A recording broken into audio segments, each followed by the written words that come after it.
তানজিমুল উম্মাহ হিফজ মাদ্রাসা কেরানীগঞ্জ শাখা কর্তৃক আয়োজিত বার্ষিক ক্রিকেট টুর্নামেন্ট 2025 অনুষ্ঠিত হয় 10ই ফেব্রুয়ারি সকাল 9টায়। গ্রুপ এ এর টিম লিডার ছিলেন তৌহিদ স্যার এবং গ্রুপ বি এর টিম লিডার ছিলেন সোহেল প্রামাণিক স্যার। খেলা পরিচালনায় ছিলেন নুরুল আলম সোহাগ স্যার এবং জিলানী স্যার। চলছে তানজিমুল উম্মাহ হিফজ মাদ্রাসার গ্রুপ এ এবং গ্রুপ বি এর মধ্যে ক্রিকেট টুর্নামেন্ট।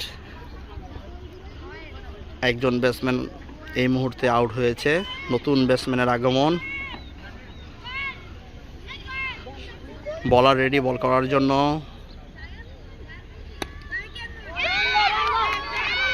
আউট হয়ে গেছে, ক্যাচ আউট।